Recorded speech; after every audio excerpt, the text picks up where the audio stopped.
I can't do it. Okay. We'll do it live. Okay. No. We'll do it live. F it. Do it live. I'll write it and we'll do it live. Thing sucks. Here we go, kiddos. Another edition of the, where'd I go? Of the Daily Punch-Up. It is Tuesday, March 17th. Welcome into one and all. We've got a great show for you planned today. Happy St. Patrick's Day. Wear green. Get it on. Look at, I got green everything. Got a green. Oh, can't see the T-shirt. NBA Jams. Kemp Payton. We got the Sonics hat on. We'll talk about the Sonics history, some news and notes on that one. John Canzano will join us coming up in about 5 to 10 minutes. Now, transparency. We had to record with Canzano yesterday. And then I had to move some things around with it. And then I realized that I had the wrong banner on there promoting different shows when we recorded with Canzano. Whatever, it doesn't matter. It's still a great conversation with Canzano. But that's coming up a little bit later. We'll talk about Brendan Donovan and Cole Young and what an amazing spring training both of these guys have had. Inside Pitch with Ryan Divish is coming up at some point during the show. We'll give you the 10 minutes or so of Divish. And away we go as we give you another edition of Inside Pitch, brought to you by the great Chalet Bowl. All right? So that's what we got for you planned on today's show. Of course, we do on this day, and of course, we wrap up everything with Hey, What the Puck. All right. The Daily Puck Drop, of course, always broadcast from the Limbach Lumber Studios. Contractors, they offer free deliveries, everything from whole house packages to homeowner do-it-yourself projects. They've got the largest stock moldings in the Northwest. They've got old school service. Why? Because they've been doing it since 1930. Give Limbach Lumber a call, 206-782-3487. Visit them online at limbachlumber.com. Visit me on all the social media platforms. What a great place to share ideas and thoughts, though, huh? Real uplifting spot. Puck Sports everywhere, Instagram, TikTok, and Twitter. Also, you can find everything at pucksports.com, including a link at the very top of the page to sign up to become a Puck's Posse member. You're like, well, what's that? Well, it supports the Daily Puck Drop of Puck Sports, everything we do Monday through Friday. Plus, we give you bonus shows throughout the week, including Inside Pitch with Ryan Divish. And then coming up tomorrow is KJ Arntz with Mitch Levy. Now, normally Divish would be on Wednesday, but I'm not doing a show tomorrow. I've got personal matter that we need to take care of. So we're not doing a show on Wednesday. Divish we'll play it today. Then we'll have Divish again tomorrow. KJ Arntz on Thursday. And then next week, this is not personal. Next week we're on vacation from Wednesday through Friday. The Sports Pit, there's a lot of stuff going on. He's not on this week just because old Stretchy was traveling. So we said, well, we'll give you a week off. We'll catch up with Stretch coming up next week. So that's just laying it all out there.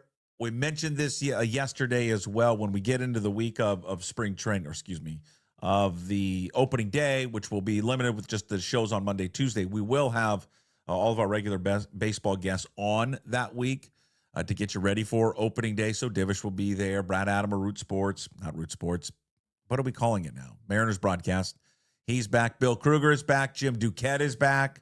MLB Network, Sirius XM, satellite radio, all things MLB. So that's great to have Duquette back. So we'll have you covered next week. Don't worry about it. And then we're grinding. We're every day. We're grinding just like the Mariners. Let's see what we got coming up. So the Sonic story, which continues again right now, is going to dominate. It's going to dominate the headlines for me. I'm excited. We talked about it yesterday. I'm excited about that news that came out yesterday. And again, if my heart gets broken again, well, so what? It's been broken many times with this whole saga that's lasted damn near almost 20 years and will be 20 years if that timeline is correct at 2028 and 2029. So it really doesn't matter anymore. I don't think it can be damaged more than it was damaged when I sat covering this in a hotel in Dallas, Texas, under a tornado watch when they walked out of that meeting, and the first person I saw was Wally Walker and Chris Hansen, and I knew right away that they had voted it down. That they had voted down that they were going to sell the team. In fact, Walker even just gave me like a little hand signal. Done. Did not happen.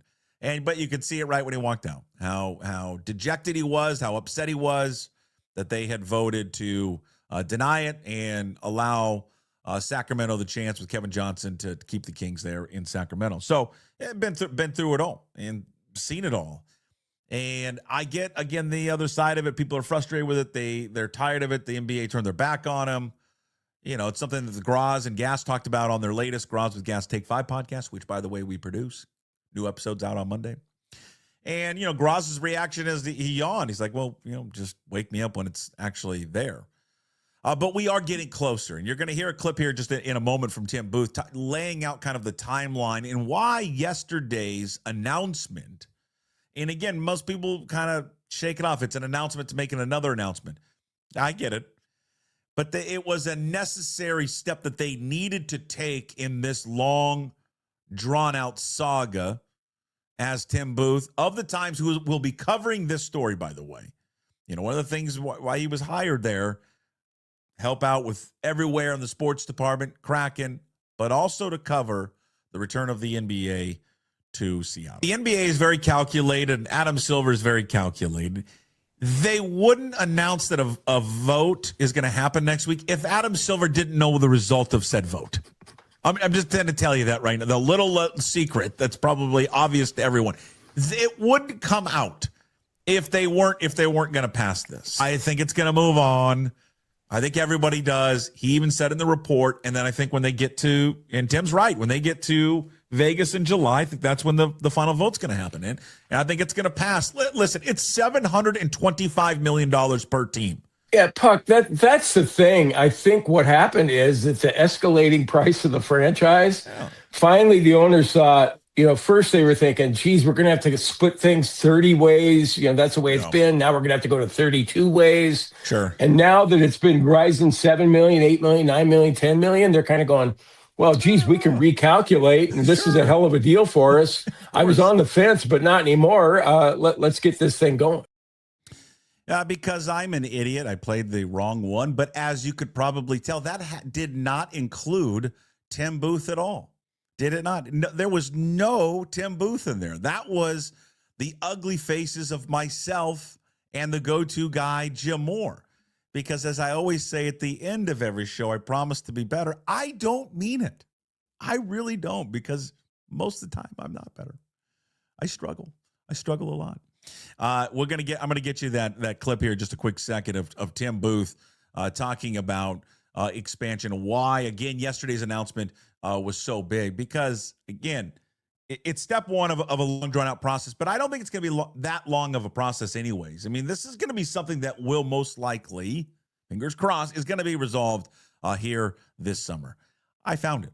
Here is now the one and only Tim Booth of the Seattle Times talking about expansion with us on Monday's show. What's going to happen next week is a very important procedural step in that process, because until Silver has the green light from 23 of the owners, he can talk all he wants about how they're going to explore it or what they're going to look into or anything, but he can't go out and start the actual negotiation process with any ownership groups until that green light is given by the league's owners. So that's expected to be what happens next week in New York.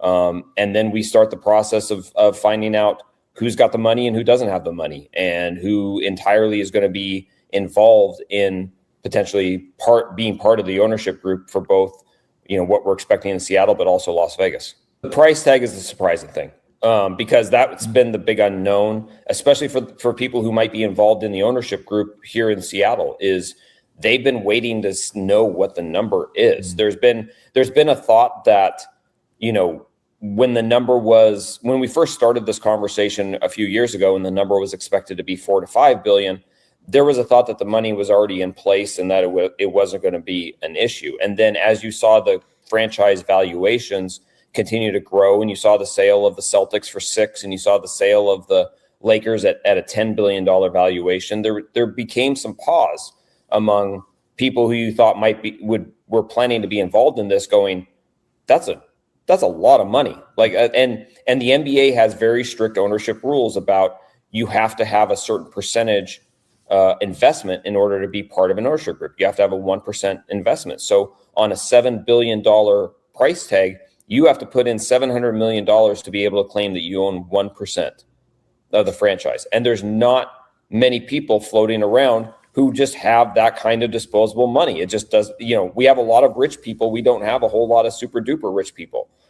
That's going to be one of the big questions. And couple that with the fact that you do have the Seahawks for sale right now. So there are, as much as, yes, this is a formality of them planning to move ahead and trying to get something done, there's still going to be some questions involved in how this gets done and who all is involved and how expansive that involvement is if that price tag ends up being that high.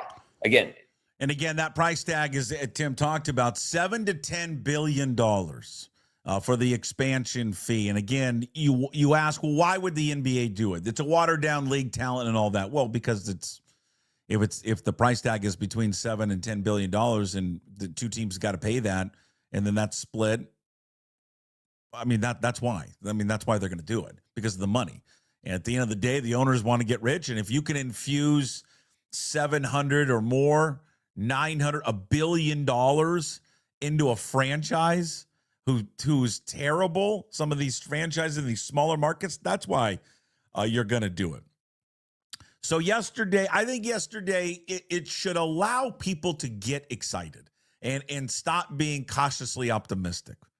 I would be excited. I just think this has gone so far down the road. It's been talked about so much.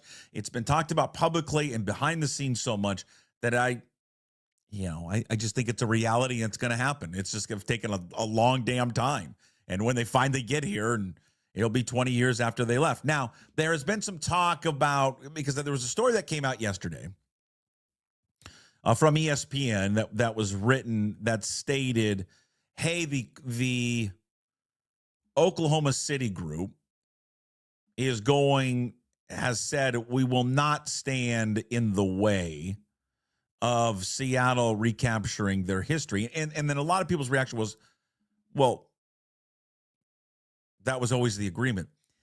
It was not. And I have the original agreement between the city of Seattle. And again, I'm not a lawyer. It would shock many of you.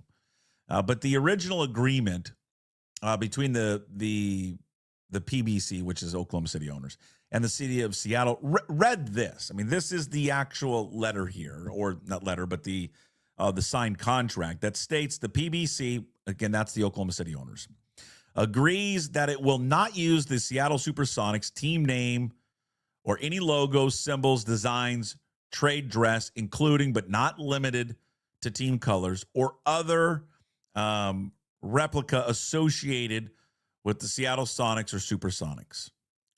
Quotation marks, the intellectual property, for purposes of identifying its NBA team in game competition, marketing, promotional, or other similar purposes following relocation of the team to Oklahoma City, other than as permitted in this Section 6. PBC further agrees that if the NBA grants approval for a new NBA team to be located in Seattle and play its games in a renovated Key Arena, the pending litigation between the PBC and the former owners of the Sonics is fully and finally resolved, and PBC has permanently relocated its NBA team to Oklahoma City.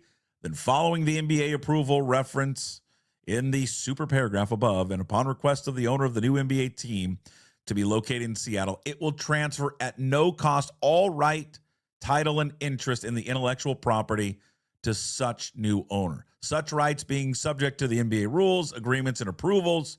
The PBC further agrees that if an expansion team is approved by the NBA within the next 5 years to play in a renovated Key Arena, then the owner of such team and PBC are free to use and refer to the Sonics history, like stats, player histories, and records during the NBA seasons prior to the date of this settlement that the Sonics played in Seattle.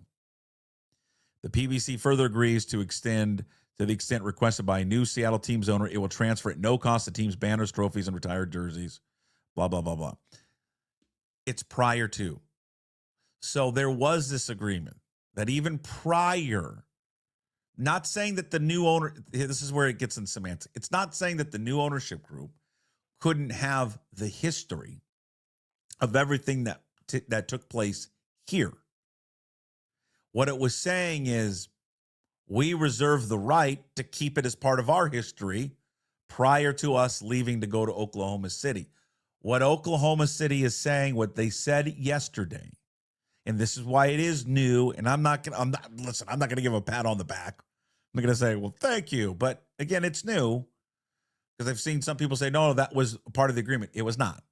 The agreement's it's specific right there. Specifically says they get to keep the history before they left or share it, not keep it to themselves, that they're saying that they're just going to give it all away. So once they go, they're going to take all the like assist records, which I think Gary Payton has, that will no longer be referenced by them. So again, whatever. This is what they did in Charlotte. It's the same thing. So good on them. It's the way it should be. The fact that they didn't have that in the contract originally is mind-boggling to me. So that's the very latest with the history of it. And again, this vote coming up next week, it's going to go through. There'll probably be one or two, maybe more owners that say no.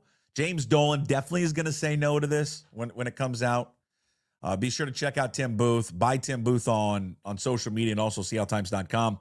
But again, they need 23 of the 30 owners to say thumbs up and move ahead. So that is the very latest that we have with the Seattle Sonics future home back here in Seattle. All right, ladies and gentlemen, every week we catch up with John Canzano, of course, Bald Face Truth. Check out his YouTube page. Also, Bald Face Truth podcast on Apple and Spotify. He's left the radio world. Also, read all of his work. Subscribe, please, johncanzano.com. He joins us every single week. We caught up yesterday to record this because John was tied up and was traveling here on a Tuesday. So it's from yesterday, but it's good.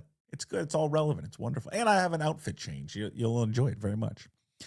Johnny Cans with us every week. Again, brought to you by Flat Stick Pub.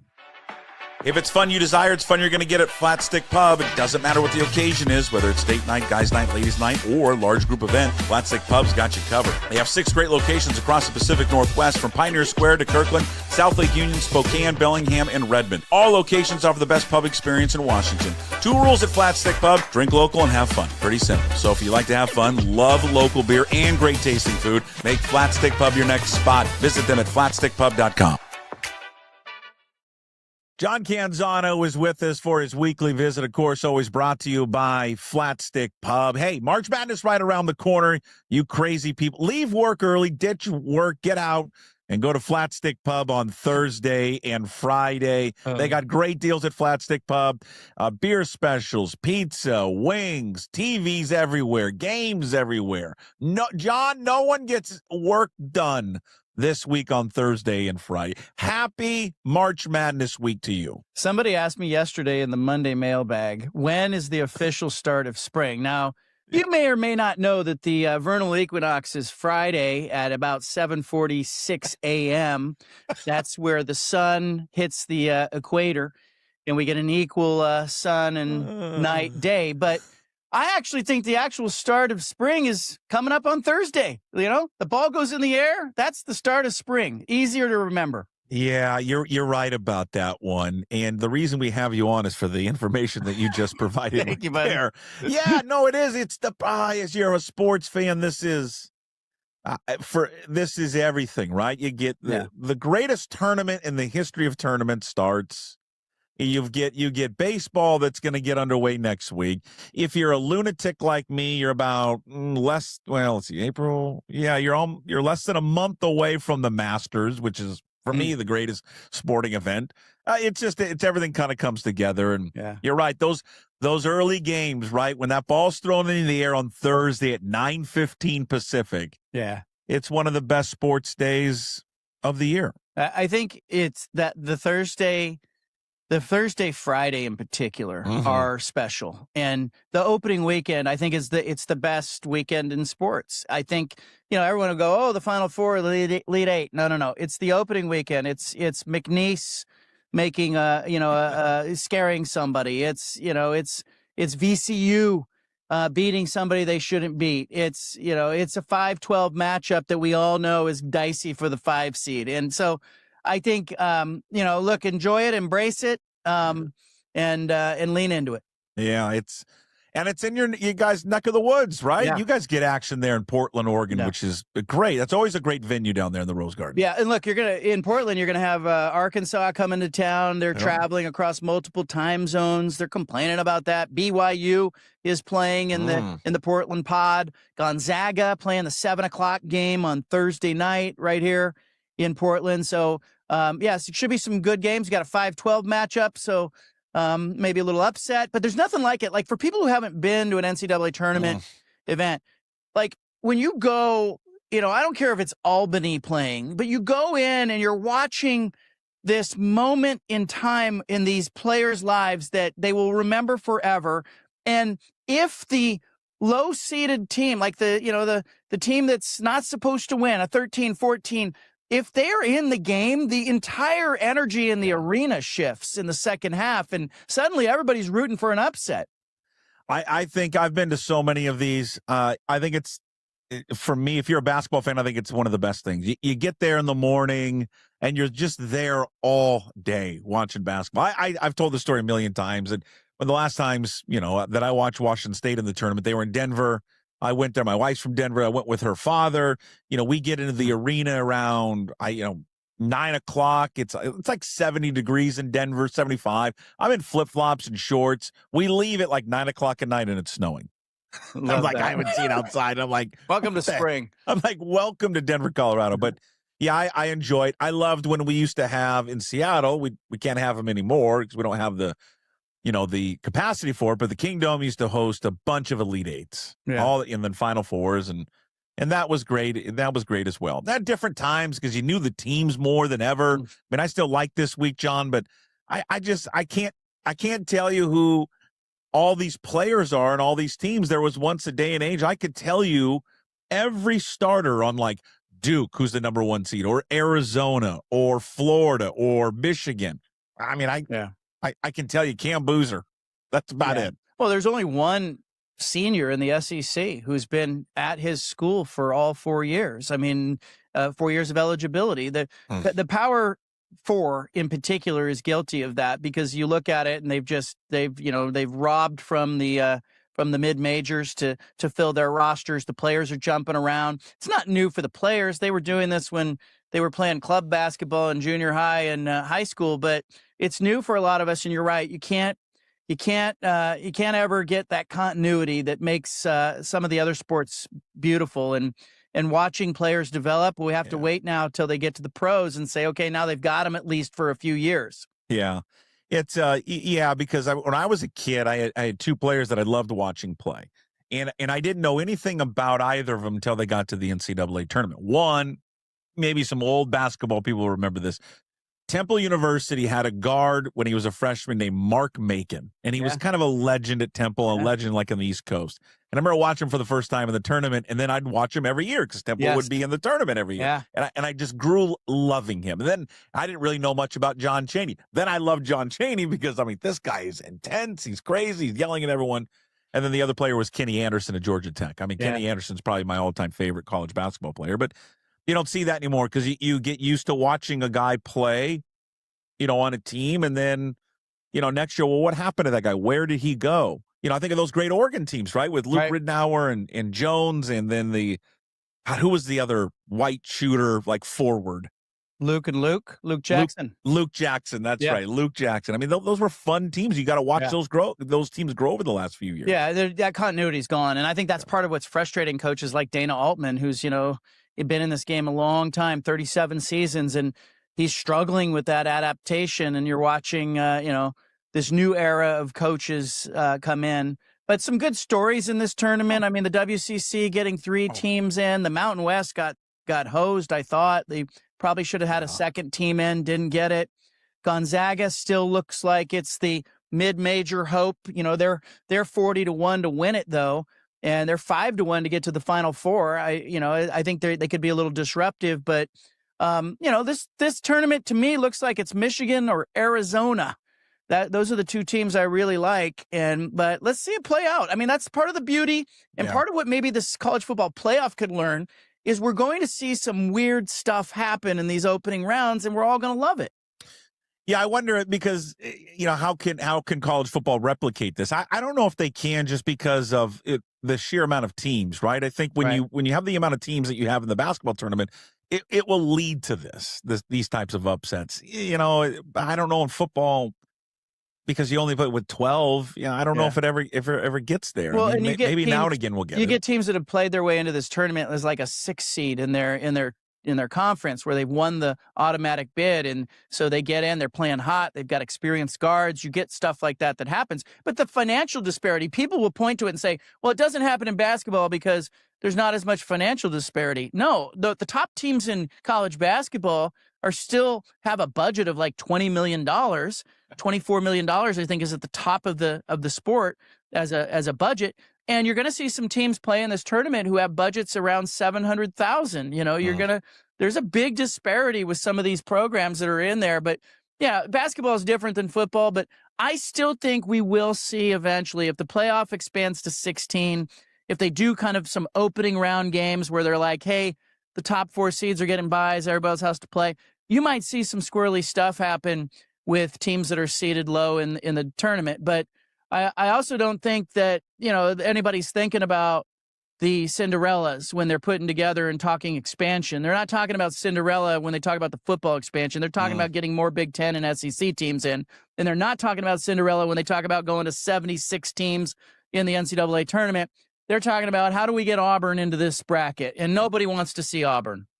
Except for Bruce Pearl. Yeah. I thought it was, one of the, that they did a good job yesterday on the selection show. They got right into it. It's, it's a tournament or a show that you miss Greg Gumbel, rest in peace, but it just didn't have that firepower on set, I thought. But I just thought it was embarrassing to have a guy on that's still employed by the university, then shilling for said university because his coach plays there, or his son is the coach there. And then it's like, I mean, come on. I mean, you got to have a little bit of separation. And there. You got Jay Wright, who's still getting paid by Villanova, who's on the set too. I mean, you should have to disclose some of that if you're out there pandering, banging the drum. But we all know what's going on. We're watching it. But I think that show made an argument on Sunday for not expanding the tournament because everybody they were talking about being on the bubble. I was like, I don't know if those fan bases want to see you lost 16 games. You lost 16 games. You shouldn't be playing in the NCAA tournament. I agree with you on that one. Hey, we got big news here that developed on Monday about the NBA. An ESPN reports, and they're going to take a vote next week to at least the first step of do we want to explore expansion, and specifically to Seattle and Las Vegas. I think everyone would conclude we think it will get through that round. Expansion seems to be on the horizon here in Seattle. Obviously, it's a market that is desperate for, I don't know if they're desperate for the league. I think some fans are, but it's been gone for a long time. They would begin play in 2028, which would be exactly 20 years since the last time that they played here. So it seems like momentum is building for the NBA in Seattle. I guess the question to you is in Portland, what's going on with the Blazers, the Rose Garden, and their arena situation down there? Because I know the fans are nervous that they could leave. Yeah, there's an order of operations to everything that these leagues do. It's why Major League Baseball is sort of stuck in limbo. They're talking expansion as well, but they're stuck because of the situation with the A's in Vegas and the Rays, and they're trying to get all that settled. It was not coincidental that Adam Silver was in Portland over the weekend at Moda Center, giving a pat on the back to the Oregon legislature that passed, a bill or passed some legislation that's going to pave the way for improvements to Moda Center, because they want to treat Tom Dundon, the new owner of the Blazers, as though they're giving him as much leverage as possible by holding off this Vegas, and Seattle announcement that we all know is going to happen. It's the worst kept secret in the NBA, maybe the worst kept secret in sports, Puck, that the NBA is expanding. They're going to go to Seattle. They're going to go to Vegas. When it happens, all the enthusiasm is baked in already. And so I don't think there's going to be this huge outpouring like you would have seen 3 or 4 years ago had they just announced it and said, hey, it's coming in 2028, but it's coming, and these markets are getting it, and the NBA owners are already spending the expansion fees. But Adam Silver needed to make sure that the new Blazers ownership gets what they want from the Oregon legislature, and they needed to use the threat of that portability of the franchise to get it. Okay, but at the end of the day, we feel confident that they're not going to go anywhere. They're not going anywhere. They aren't. And you can threaten, you can posture. If you look really at the legacy of David Stern, the stain that it left on his legacy, that the Sonics left and ended up in Oklahoma City, that is a stain that will never be removed. And Adam Silver was sitting right on Stern's shoulder when that happened. He is focused on undoing that and making sure it doesn't happen on his watch. Now, he's not above showing up in Portland. He's not above talking to lawmakers. He's not above saying, well, Portland better get its act together, because he ultimately works for the owners in the league, and Tom Dundon is his newest boss after he takes over officially. But the Blazers have got a great market. They've supported the team. They've competed at high levels at different points. I think the NBA knows they're better off with the team in Portland, especially when you plop another franchise in Seattle, because now you've got this wonderful I-5 rivalry that I think can be renewed. Speaking of wonderful stories, but it would be a wonderful story if the NBA came back to Seattle. But I want to switch gears to a column you wrote. And God, your hometown of Gilroy, and we've talked about Gilroy a lot. Yeah. And you got a picture up there of what your backyard. I think that was your backyard. What your dad built, a little like wiffle ball baseball field in your backyard, or adjacent lot next to your house. But boy, Gilroy just sounds idyllic. Small town, Main Street, riding bikes, playing baseball. Yeah. It just, when you wrote that, I was like, God, I wish I would have grown up in Gilroy, California. I'll tell you this. It was a town of like 25,000 when I grew up. It's much bigger. It's probably more than double that size now. It feels giant. We had a Taco Bell. We had a McDonald's. We had a high school. We had a movie theater that had 2 screens.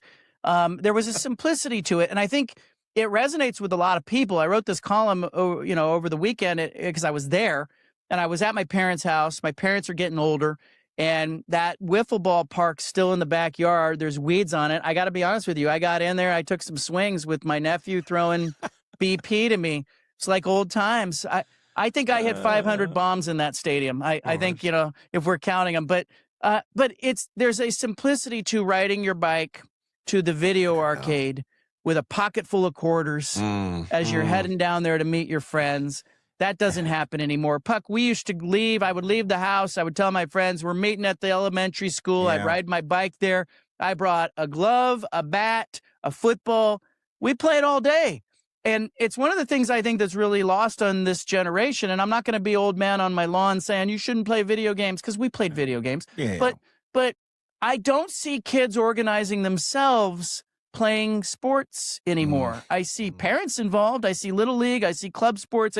But I don't see kids going to the neighborhood elementary school and playing basketball or bringing a football and just playing a game that they put together with no adults involved.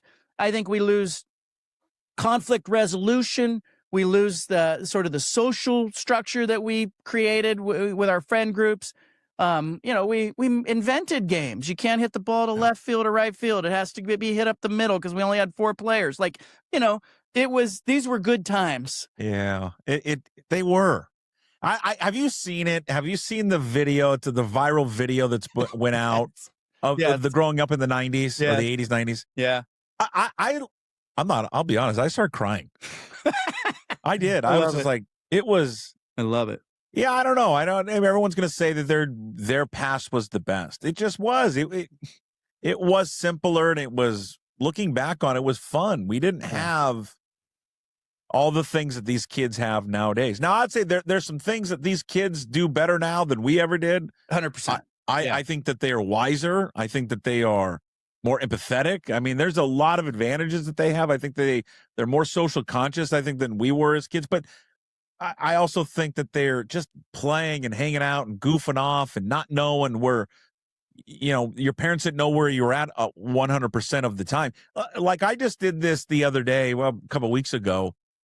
My son, well, both my kids have phones, but for both of them, I just took off the tracker. I was like, I'm done. You know what? I trust you guys. Yeah. And if you violate that trust, then we'll deal with it. Yeah. But I'm done flipping on the phone and hitting your little icon and knowing exactly where you're at. That's just not, I don't know. It's evasion of privacy. I mean, they're my kids. I should be able to do what I want. But, right. My parents had no clue where I was half the time. No, I turned out okay. You were in a dumpster behind the video arcade because you saw something interesting in there. Yeah. Yeah. So, I mean, I don't know. It's, it just made me think reading that article.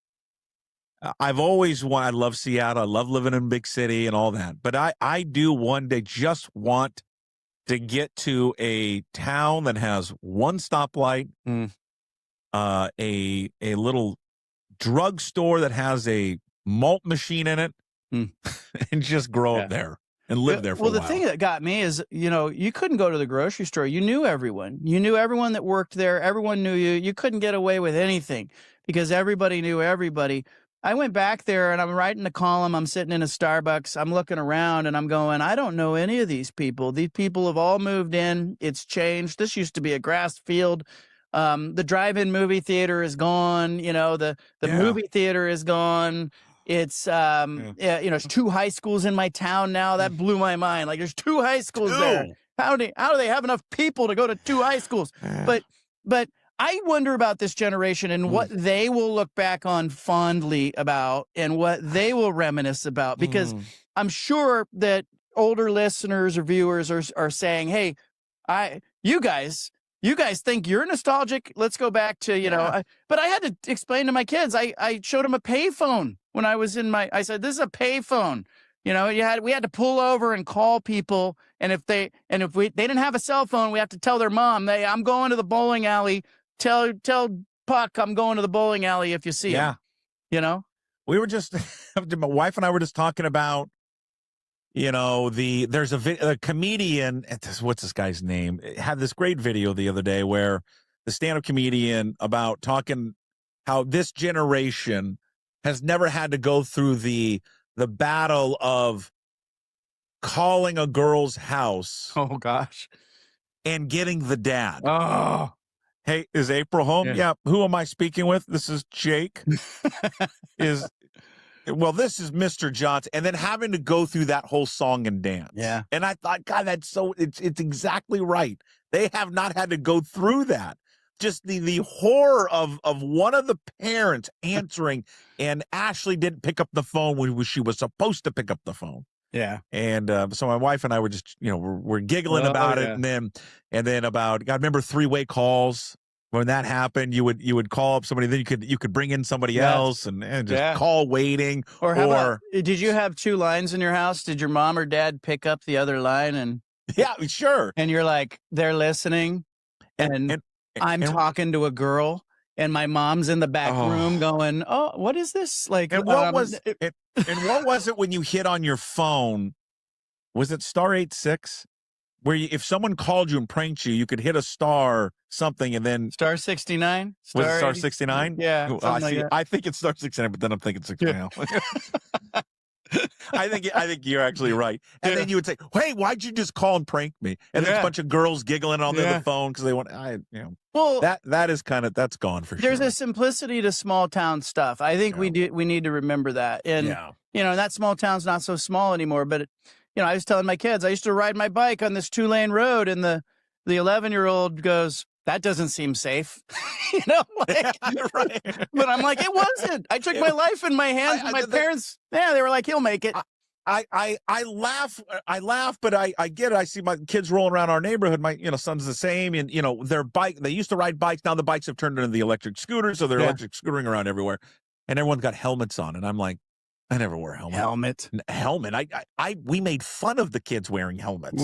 Sometimes we only had one bike, Buck, and we had 3 people. We got one on the handlebars, one on the back. We made it work. It was a great column. Go read it. John's story about visiting his hometown in Gilroy, California. It makes you want to go and grow up in one of those small towns. What else you got? Hey, also YouTube page. Yeah, he's got videos, interviews up there on YouTube. Also on his podcast page, Apple, Spotify. Yeah. Just search Bald Face Truth. Great stuff there with Damon Stoudemire and Dan Fouts. You can go check it out now. I got Josh Pastner, the UNLV coach, and Justin Joyner, the new Oregon State basketball coach, on the show this week. So it'll be fun. Great stuff. Yeah. All right, we'll talk to you next week. Thanks, you. Man. If it's fun you desire, it's fun you're going to get at Flat Stick Pub. It doesn't matter what the occasion is, whether it's date night, guys night, ladies night, or large group event, Flat Stick Pub's got you covered. They have 6 great locations across the Pacific Northwest, from Pioneer Square to Kirkland, South Lake Union, Spokane, Bellingham, and Redmond. All locations offer the best pub experience in Washington. 2 rules at Flat Stick Pub: drink local and have fun. Pretty simple. So if you like to have fun, love local beer, and great tasting food, make Flat Stick Pub your next spot. Visit them at flatstickpub.com. Like, do you remember back in the day when you had a crush on somebody? You'd have to call the house and talk to a parent before you talked to your crush. I'd like to bring that back. None of this dodging and weaving and texting.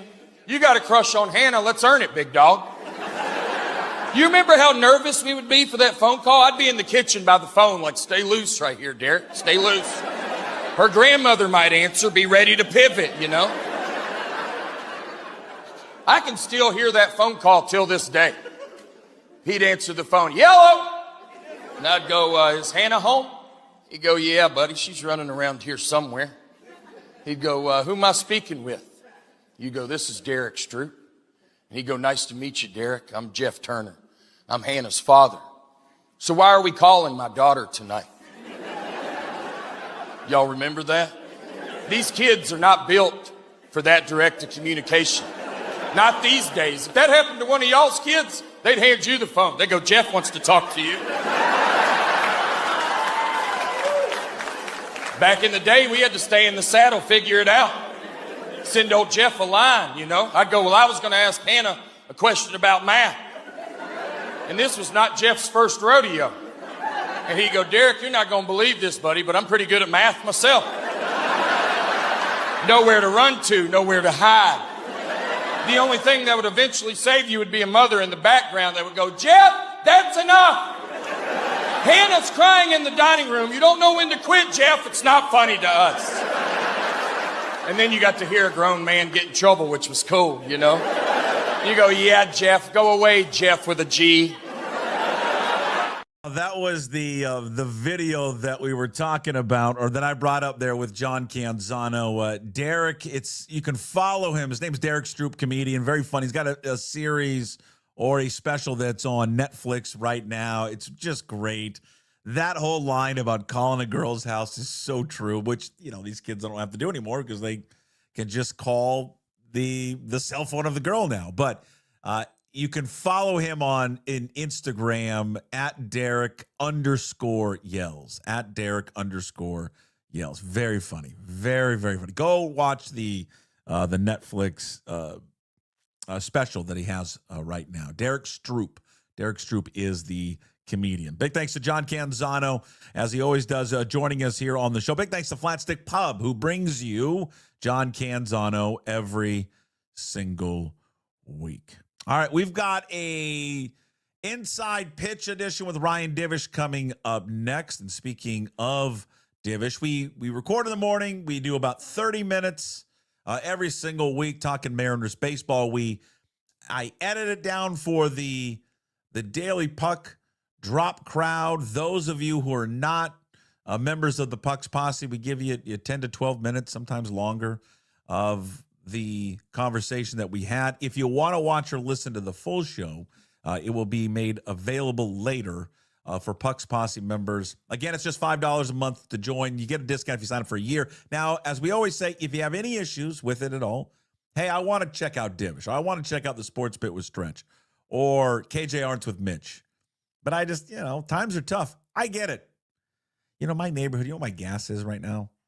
It's $5.40. Jesus, man. I'm not driving my car anymore.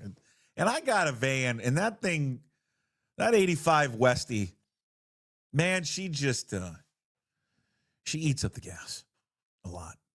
I'm gonna start pushing it. Just push it down the road. Anyways, I get it. Times are tough, and you're trying to watch all your spending. So if you'd like to get access to it, you're like, I just can't commit to the money, the $5 a month, or the $55 for a year. We'll work anything out. I'll take care of you. Puck@pucksports.com. Send me a real sappy email. I mean, you got to really lay it on. Puck@pucksports.com. I mean, it is my job here, but we'll take care of you. So Ryan Divish, we cover a lot of things on the show. We get into JP Crawford and kind of the health situation of JP and where he's at right now, because I do think, and Divish is going to get into it with him. There's some concern and some news that came out today with him, and then I think obviously it's going to lead most people, including myself, right to the Colt Emerson situation. You know, will they now pivot to Colt Emerson out of necessity because they have to, and so we get into that. Sprinkle a little bit of the Randy talk as well, because again, that whole stuff is not quite finished because of, you know, the statement that he came out with. So we catch up with Ryan Divish every single week. His weekly appearance brought to you by Chalet Bowl. Go visit chaletbowl.com. But before we talk to Divish, we'll get another word from one of our other great sponsors. That would be, of course, Georgetown Brewery. Drink Georgetown Tavern Beer, your new locally brewed domestic-style lager. 4.2% alcohol. Cheap, good, local. With news that came out this week, in fact, as we're sitting here talking and recording about JP Crawford, you had a chance to check in with Justin Hollander. What is the latest on the Crawford shoulder? So, start there. The shoulder issue's flared up again. I think after he played a couple of games in the field last week, and they decided to, shut him down again. And they're sending him to see Dr. Keith Meister down in the Dallas-Fort Worth area. He's kind of become the new James Andrews in terms of handling shoulders and elbows and stuff for baseball players. So they're sending him down there mostly to just have him go over the MRI and then kind of determine if what the treatment plan and the rehab plan they've been doing with JP is working, and if that's the best course of action that they should continue to go on. Probably because I think there's some concern that it flared up again after they thought they got it removed. Like from the way Hollander made it sound, like there's nothing structurally wrong with JP's shoulder that, I would say probably that hasn't been there or anything like that. So they're not really concerned about that. But I think it's more just like they want to make sure that they get this figured out and get it going in a better direction. So he's not dealing with it every couple of weeks during the season, because it's something that happens. I mean, like if you recall, like Kyle Seager played through some shoulder and elbow stuff, and players, Bryce Harper's had to have Tommy John. So it can happen to position players as well. And I think JP's in his 30s and he's thrown a lot. I think it just got sore, and I think he probably tried to come back a little sooner than expected and got sore again. So they just want to make sure it's figured out. Probability of an IL stint is. I mean, I think it's relatively high just because he's only played in 7 Cactus League games. I was just looking it up. He's played in 7 Cactus League games, and 3 of them were at shortstop. So, I mean, like there is a chance he could start the season on the IL.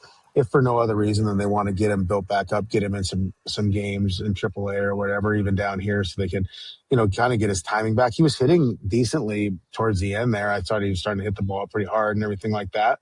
And I think he's still able to swing right now. It's just that, like, when it's your right shoulder and he bats left-handed, that front arm can get a little, you have a wayward swing that lose the bat a little bit. It can be a little painful as well. So I think there's a possibility that happens if they do that. Well, then that's going to lead everyone to assume that Colt Emerson now will be the opening day shortstop. Now, is that the reality, or would you put cold water on that? I mean, I'd probably put a little cold water on it because I'm a dick and I just don't want people to be happy. Like I don't like your happiness. I don't like your excitement. You know, I don't like your obsession with prospects and recruiting. You know, I'm that person. Are you talking to me or the Oh, audience? Who both. are you You know, talking it's to? like I'm anti. Those people who subscribe to Kook fan and dog man and Kook fan, and What about to Grizz fan? Are we they don't okay? have that. I don't think. I don't. No, I used to hate covering recruiting, as you could tell when I was covering the Huskies back in the day. No, I don't think they're going to do that. I mean, like from a defensive standpoint, Colt Emerson's been outstanding. I don't know where the narrative came that he was like this elite shortstop. He's not.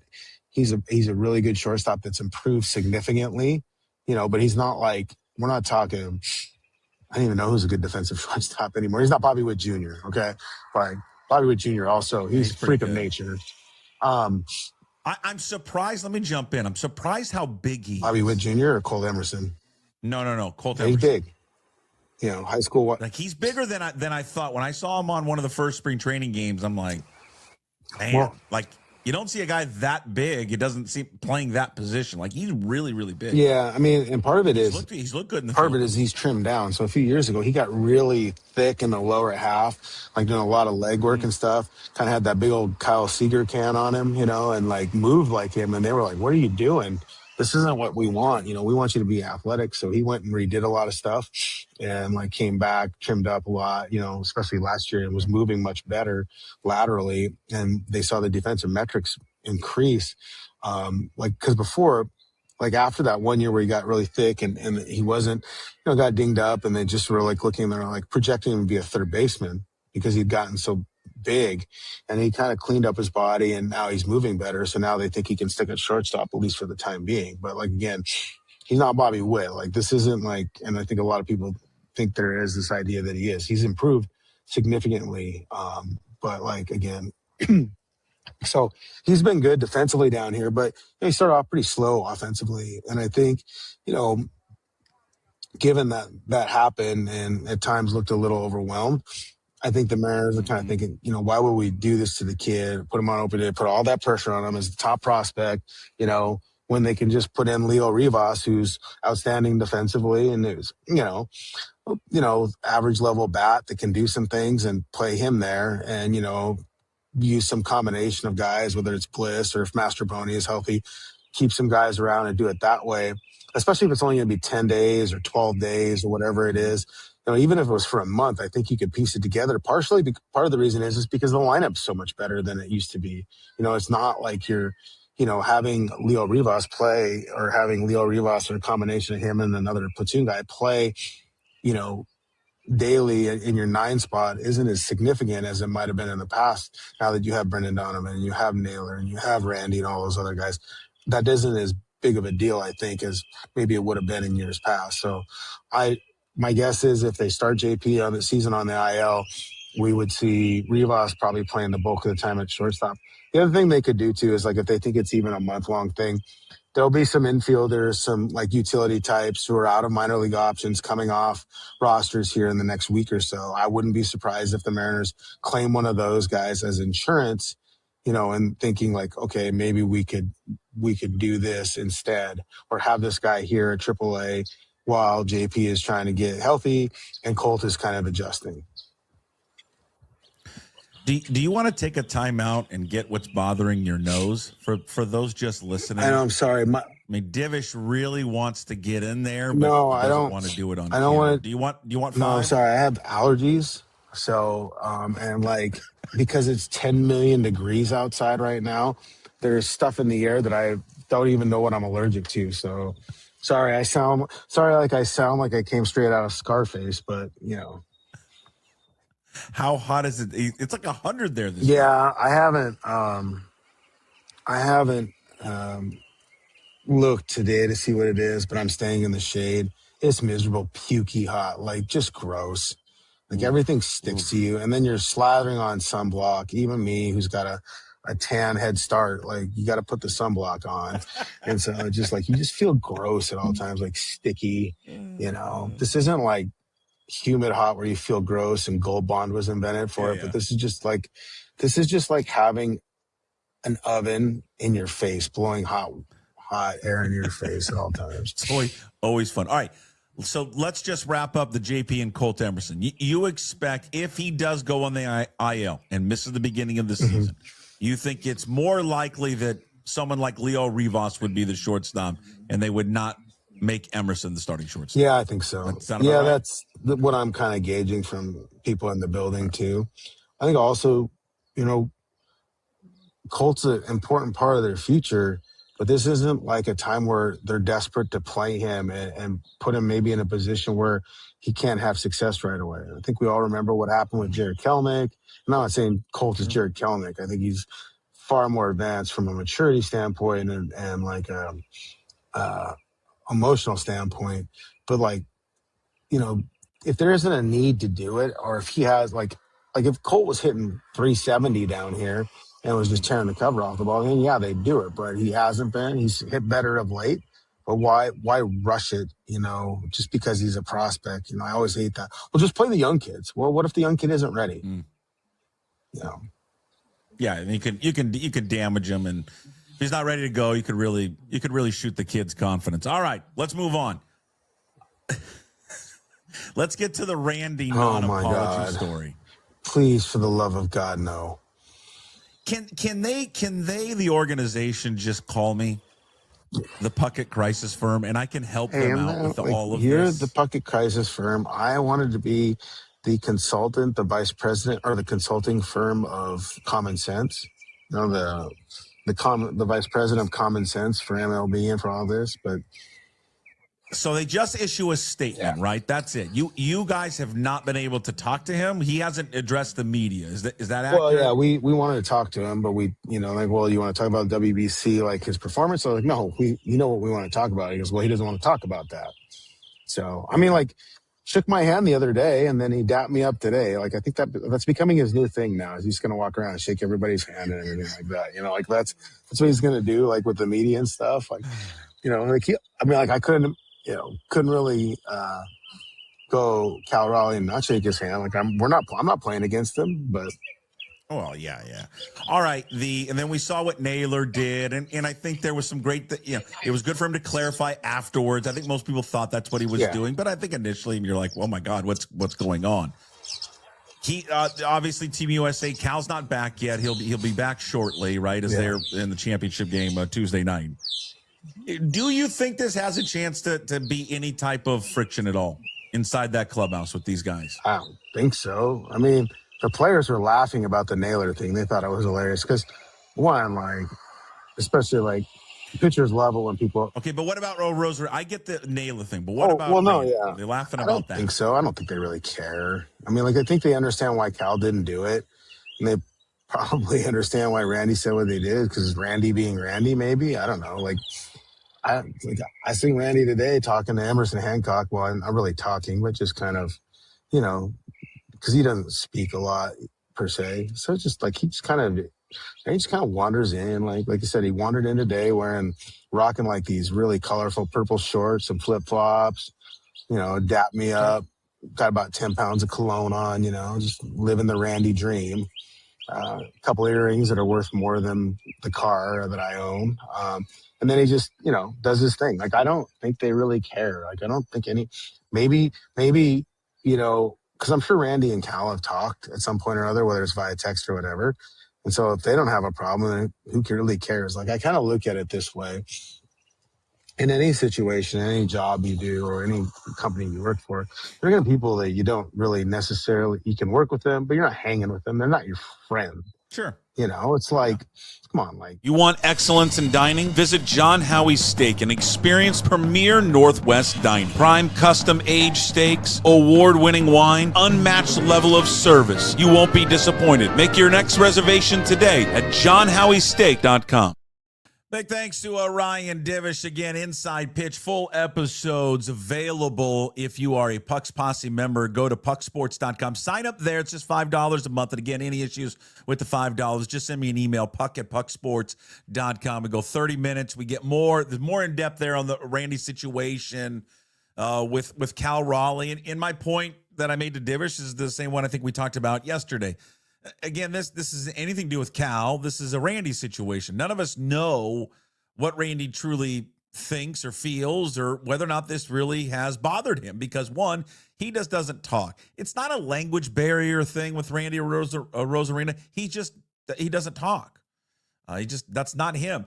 And that's just not to the media. That's like he talks to his teammates, but what Divish has said there and what we've talked about before is that he's not one of the guys that's going to sit there and hang out with everyone. I mean, I think he's fun. I think he has a good time and all of that, but I'm not sure if how many social groups he probably has on the team. And again, that's not uncommon in sports, in life, in business, probably where you work, same type of deal.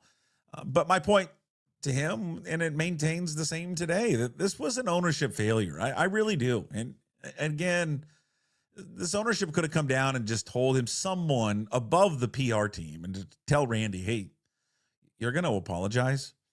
And here's what you're going to say. Because I just think stuff like that, what he said afterwards is, you can't take that back. You can't. I mean, I know you were upset and let your emotions get the best of you, but that's all you got to say. My emotions got the best of me. I'm sorry, move on. Cal's a great teammate. I can't wait to win a World Series. That's it. In and out. And yeah, I'll raise my hand. I'm going to monitor this whole thing. And because I'm interested in it. I'm interested if when any type of adversity hits them, and if there's ever any adversity between these two guys. I mean, he's been called out before by teammates of how he plays. Going home, stealing third, stealing second, stepping out on a pitch, not making great effort in the field. I mean, been challenged. I'm just wondering if it's challenged again because of what transpired. Can that be an issue? So I hope it's not anything. Maybe it won't be, but I just wouldn't totally dismiss that everything is all hunky-dory. As I don't know, it just doesn't seem like it is all hunky-dory. All right, we something that we talked about there with Divish, I want to touch on real quick with Brendan Donovan and Cole Young. I mean, it's just how good these two have been. I mean, Brendan Donovan, this guy has been on just a tear. I mean, Donovan's hitting 452, 514, and he's got an OPS of over 1,000. He's got 5 multi-hit games in the 11 contests that he's played. He's only struck out 4 times so far in spring. What a great addition to that leadoff spot. And then now playing over there third base. Made a play early in the spring when he chased a ball down there in foul territory. Cole Young has been great as well. And it's a guy that right when they brought him up last year, had some instant success, then really struggled as the season went on. I mean, the power is there for Cole Young. The balls that he's hitting in spring training are majestic. You can see that he's added some weight, but it's just his commitment to the extra base hits. He's not overly big, but his ability for power, and we talked about it, I think, last week with Divish. He hit the hardest hit ball or furthest hit ball last year for the Mariners. And the numbers that he's put up, he's got an OPS of 982 in spring. He's slugging over 600.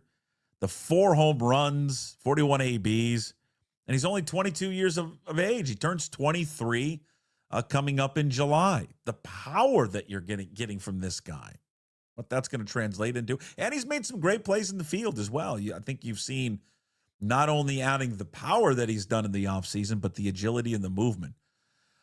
And again, now the glass half empty and is like, these guys have had great springs, and once the season starts next week, they're just going to completely fall apart and be terrible because it just never feels that it carries over. I hope I'm wrong on that one. I think we're going to be accurate about Brendan Donovan. He's always been a good hitter. And this is what the organization's been missing, is this guy that sets the table and being a leadoff hitter, and everyone's talked about it. And I just, the way that he plays, his introduction press conference when he's down there, and he talked about, I play with my hair's on fire, just a gritty, just old baseball player, just feels like a baseball junkie. Cole Young has that same kind of vibe and attitude, and I love Cole Young. He's got a great swing. He just seems very mature for his age. All these young guys that they have, that's also been said of Colt Emerson too. But those guys have had great springs, great springs.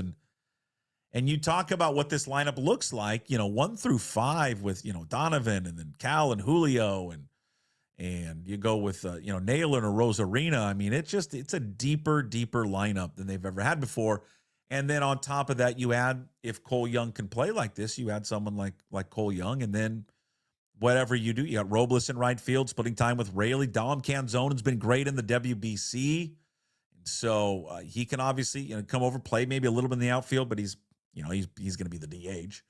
And, Ref Snyder and all that. So it's such a longer lineup, and it's just a healthier lineup than they've probably had, in quite some time. And if they can stay healthy, they just have, the ability to go left, right, and cause a lot of issues and problems, I think, for other pitching staffs is going to be fun to watch and see how they execute it. But having, for the first time in a long time, a real legitimate leadoff hitter is going to be fantastic. All right.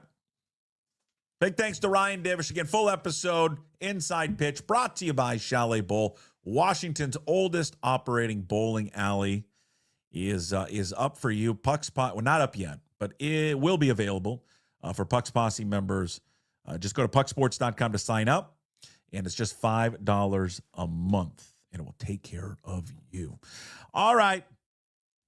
On this day, March 17th, on this day, of course, brought to you by Hive Social.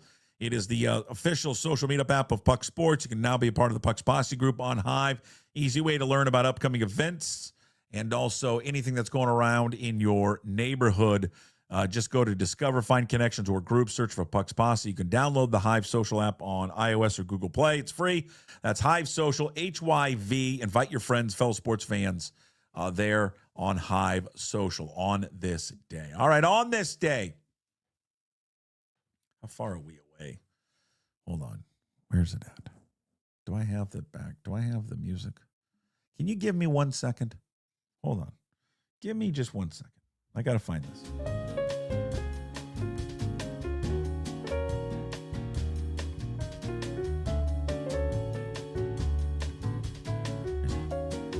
Hold on.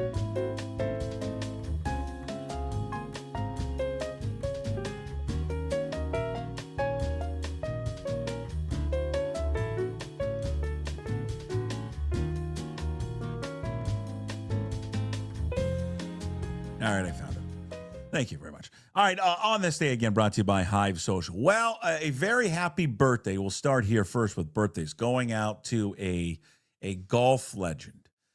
And ladies and gentlemen, if it were not for this man, we would not have something that is on the horizon coming up very shortly that we all love.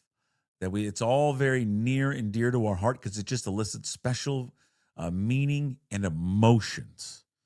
This man was born in Atlanta, Georgia on March 17th, 1902. Now, as you can imagine, he's no longer with us.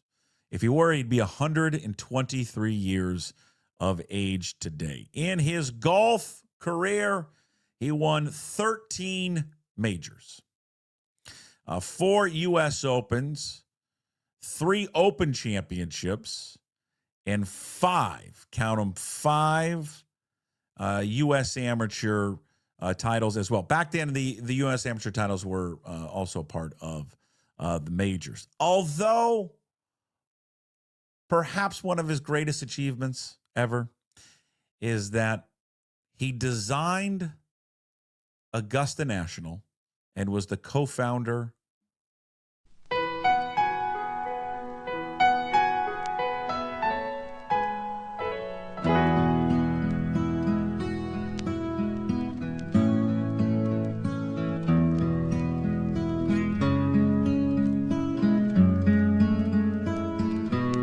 Bobby Jones. An icon is Bobby Jones. A legend, Bobby Jones.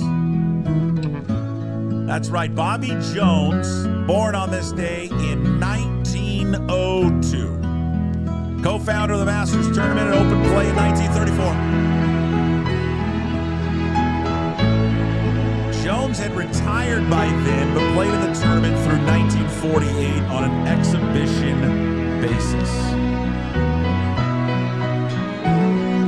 His highest finish at the Masters was 13th in 1934. His home course was East Lake Golf Club in Atlanta, Georgia. Now the tour concludes their season there at his home course. As I said before, Bobby Jones would have been 123 years young today. Thank you. And I mean thank you to Bobby Jones, who created Augusta National and was the co-founder of the Masters. Without you, in a few weeks, the greatest tournament would not be around. Thank you to Bobby Jones. Happy birthday to the great Bobby Jones, 123 years young today. All right, famed U.S. soccer player Mia Hamm, 54 today, born in Selma, Alabama, considered the greatest female soccer player in U.S. history, two-time Olympic gold medalist, and two-time FIFA Women's World Cup champion. Finally, this actor is 75 today, born in Springfield, Massachusetts. Attended high school in Thousand Oaks, California. Child actor right from the get-go. And in 1966, he signed a 10-year contract with Walt Disney Productions. He also played baseball growing up and into his adulthood, just like his father. He was a switch-hitting second baseman, this actor, that you know and love. And I guarantee you've seen many of this actor's movies. Second baseman for the California Angels affiliates. He one time lived and walked the same streets of Jim Moore in Bend, Oregon. He was part of the Bend Rainbows. He also, before it was the wine capital of the West Coast or the Northwest, he was in Walla Walla as a member of the Walla Walla Islanders. This actor, do you have any guesses yet, anyone? Any guesses at who this actor is? This actor, then, has starred in such films and classics, and you've seen them all. Escape from New York. The Thing. The Best of Times with Robin Williams, which, if you haven't seen that, is really a great movie. Big Trouble in Little China. Overboard with his wife, Goldie Hawn. Tequila Sunrise with Mel Gibson. Tango and Cash, Backdraft, Captain Ron, Tombstone. I didn't know this today. He was the voice of Elvis in Forrest Gump. Who knew? And he was also the narrator, Randy Lloyd, in Once Upon a Time in Hollywood, directed by Quentin Tarantino. And, of course, you know him as Herb Brooks in Miracle. Happy birthday going out to actor Kurt Russell, 75 today. That is on this day, March 17th, all brought to you by Hive Social, the official Puck Sports social media app. Download it today, Google Play and iOS. We wrap up the show with Hey, What the Puck, which is brought to you by Tersuli Construction. From emergency response to full-scale rebuilds. Folks, they're going to do it all for you. It's a full-scale service contractor handling your project from start to finish, locally owned and operated out of Ballard, proudly serving the Puget Sound region for over 15 years. If you're dealing with damage or planning what's next, call the team that does it all, Tersuli Construction, restoring what matters, building what's next. Give them a call. Ask for Trent. That's the owner. Great dude. 206-793-3744. Visit Tersuli.com. I've been accused of this, and this is right, inaccurate. Once I get like something bothers me, I'm like a dog on a bone. I can't let it go. And it's, I'll be honest with you, it's a personality default of mine. It's a problem. And I know. And here's the thing. Everybody's got an issue. They do stuff that makes other people angry. I know, but here's the thing. I know what mine is. And if something bothers me, I cannot let it go. And I don't know if he's going to be there tonight. Somebody can tell me if he is. He was there last night. I need Tarek Skubal to go away. I for some reason am so over Tarek Skubal. And I know he pitched here. I get it. And it's a great story. I love the story. He's a hell of a pitcher. Yes, if he wanted to play here, I'd play. Yes. I get it.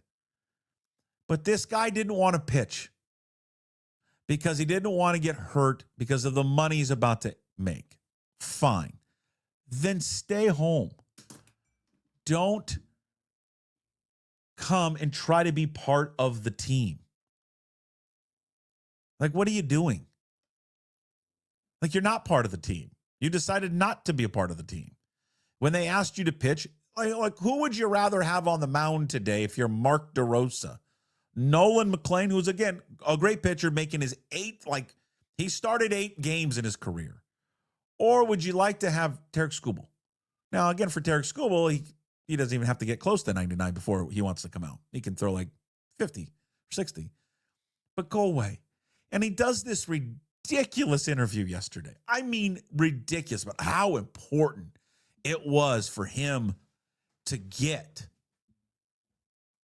to their semifinal game the other night on Sunday against the Dominicans. He drove himself, and he made sure to point that out. I drove myself.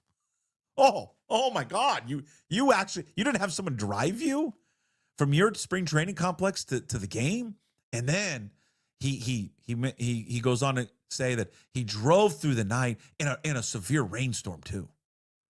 So you're telling me the hero that we've all been waiting for drove himself to a baseball game in a severe rainstorm.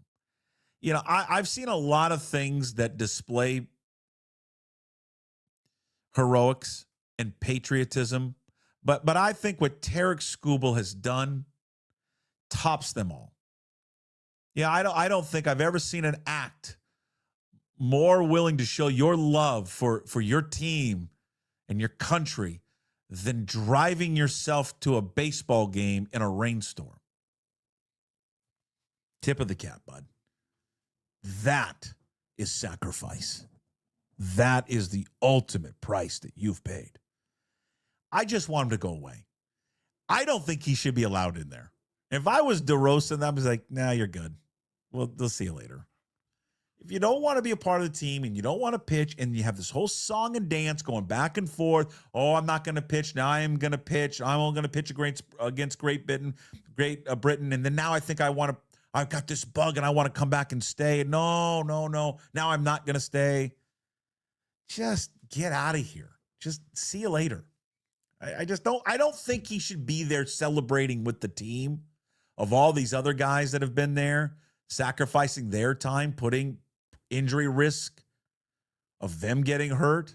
I don't think he gets to celebrate if they win tonight, popping champagne everywhere. And again, I don't know if he was there again on the semifinals. I'm not sure if he's there tonight. I think the plan was for him to be there tonight, but I just say good riddance to Tarek Skubal. All right, that is Hey What the Puck, brought to you by Tersuli Construction. Restoring what matters, building what's next. Give them a call, 206-793-3744. Visit them at tersuli.com. Big thanks, everybody, watching and listening to today's show. Our sponsors, as always, could not do it without their support. Big thanks to Limback Lumber, Mark and Paul, Matt, all the crew over there at Limback Lumber. Big thanks to you. You guys are the best. If you have any lumber needs, please shop local. They've been doing it since 1930. They know what they're doing. They're going to take care of you, any issues, and it's personal. You're not going to these other big lumber spots with the orange vests on, and they don't know anything. These people know what they're doing. They keep receipts by paper, track of records by paper. They're just a very old school, and it's like a sports museum when you go in there as well. So again, if you have any lumber needs, tell them Puck sent you. And they're just gonna be the best for you. Even if you got to drive into Old Ballard, go visit the old neighborhood. You'll love it. And then you go down to Limback Lumber, pick up some lumber, head down the street, head to the sloop and get some lunch. All right, your day is set. Also, big thanks to Georgetown Brewery. Check out all their beers at georgetownbeer.com. Flat Stick Pub. Big thanks to Andy Largent and the crew. You need plans on Thursday and Friday games, all the games of the NCAA March Madness. Doors open at 11. They got beer, drink specials. Also, baseball season around the corner. Looking for a place to go with your kids. And that's hard around that area because not a lot of those places let you have kids in there. A lot of those bars don't. They don't allow kids. Well, the Flat Stick Pub location in Pioneer Square now allows kids. So go into the Pioneer Square location in Pioneer Square, Flat Stick Pub. They allow kids in there now. Great spot for pregame, great spot for kids. They got great pizza. Kids love pizza.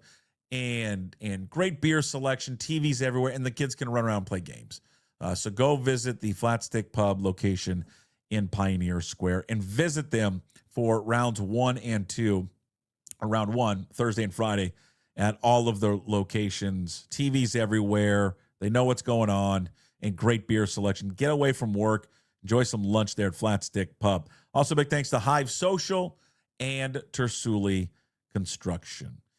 Today's Daily Punch-Up, find it up on YouTube. Please subscribe to the channel. You may watch it, but not be a subscriber. Hit that subscribe button and like button. Leave a comment. Try to get to as many as we can. Also, find the Daily Punch-Up on your favorite podcast platforms. Apple and Spotify are the two big ones.